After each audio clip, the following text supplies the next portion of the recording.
राहुल गांधी को हम लोग लगातार देख रहे हैं, सुन रहे हैं और उनके भाषणों का लगातार विश्लेषण कर रहे हैं। इतने बौद्धिक भाषण है उनके और शकील जी ने बहुत सही कहा कि इस समय दुनिया के जो बड़े बौद्धिक राजनेता होंगे उनमें से बहुत कम लोगों के ऐसे भाषण होंगे। और उस दौर में जब भारत में राजनीति झूठ, फरेब, छल, प्रपंच, हिंसा इस सब पर आधारित हो, उस समय इतनी नेक नियति से, इतनी उदारता से, इतनी विनम्रता से, सच्चाई और ईमानदारी से अगर कोई व्यक्ति बोलता है तो सच में इस व्यक्ति के लिए लोगों का वो भाव होना चाहिए। मैं जानबूझ करके भक्ति या समर्पण शब्द का इस्तेमाल नहीं कर रहा हूं, क्योंकि राजनीति में ये अंततः तानाशाह को पैदा करता है जी।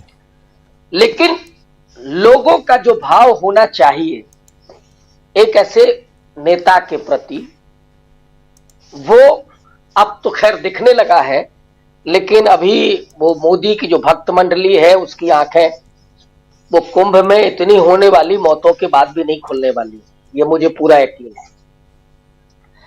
दूसरी बात कि जिस बात को वो कह रहे हैं, और मैं तो आपके साथ लगातार ये कहता रहा हूं कि राहुल गांधी वो शख्स हैं जिन्होंने इस देश के पीड़ितों के दर्द को महसूस किया है, भोगा है।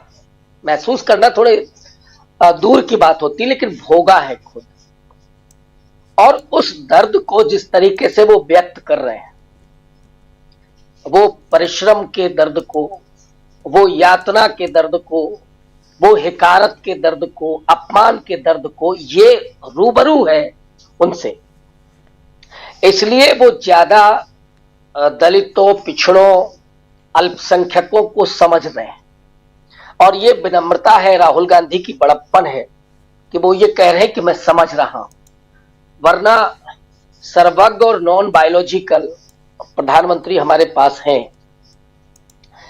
तीसरी बात, मैं एक ऐसे राहुल गांधी को आज देख रहा हूं, हो सकता है कि मैं थोड़ा ओवर एनालिसिस कर रहा हूं, लेकिन मुझे लगता है कि जो 2024 में हम लोगों ने एहसास किया था कि 2025 में एक नई कांग्रेस और एक नए राहुल गांधी सामने आएंगे।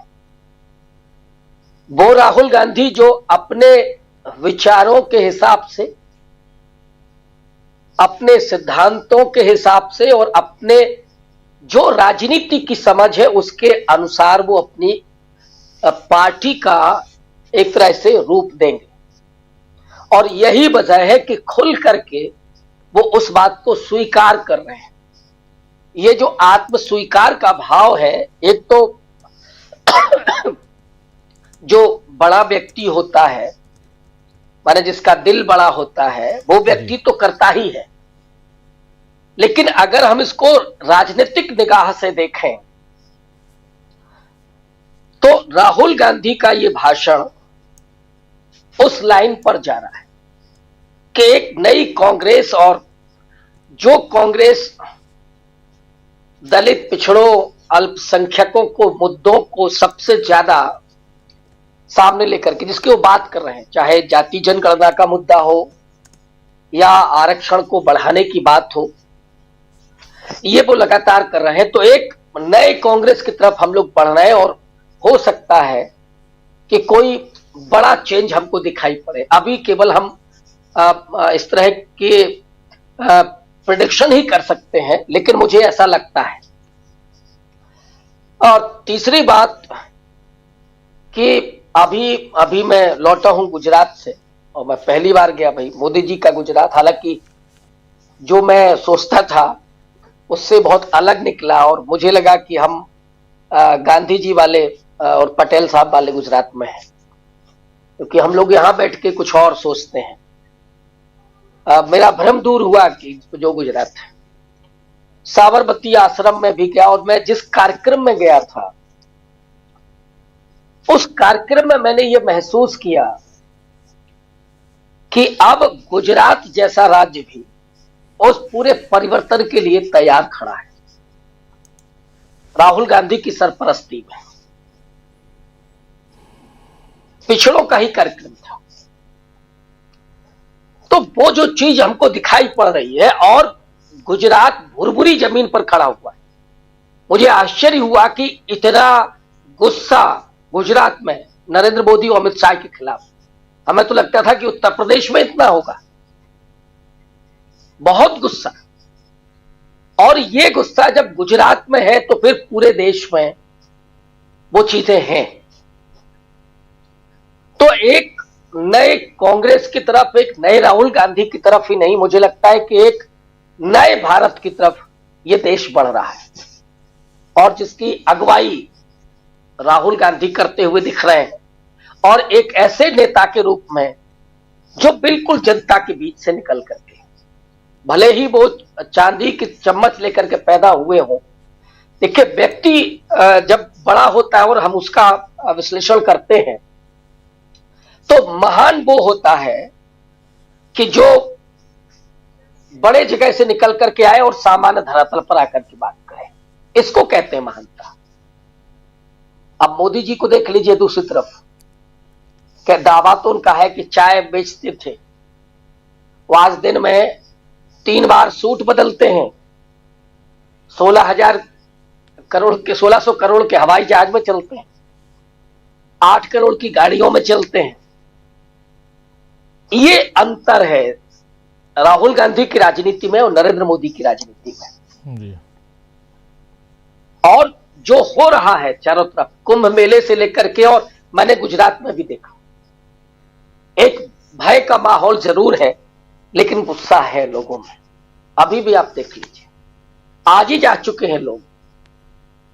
तो जो राहुल गांधी अब करना चाह रहे हैं वो अब सामने है, और मुझे लगता है कि बहुत जल्दी उनको ये मौका भी मिलने जा रहा है, क्योंकि इस देश के लोग अब ये बहुत शिद्दत से महसूस कर रहे हैं। आज जिस सभागार में ये कार्यक्रम है, आप देखिए, एक एक चेहरे को देखिए, वो ऐसे चेहरे जो इतना कॉन्फिडेंट है और राहुल गांधी के साथ मुट्ठी बांध करके चलने के लिए तैयार है।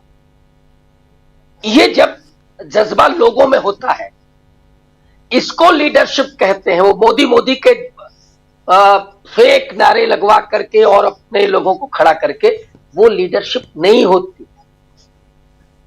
वो कुछ समय का चलता है, लेकिन असल में जिस लीडर को हम देख रहे हैं, जिस राहुल गांधी को हम देख रहे हैं, ये मैं कोई भविष्य वक्ता नहीं, लेकिन आने वाले वक्त में राहुल गांधी प्रधानमंत्री बनते हैं कि नहीं बनते हैं, ये तो हम नहीं कह सकते, लेकिन एक बहुत बौद्धिक राजनेता के रूप में राहुल गांधी, बेहद संवेदनशील नेता के रूप में, एक जननायक के तौर पर इस देश में ही नहीं, दुनिया के इतिहास में अपना नाम दर्ज कराएंगे।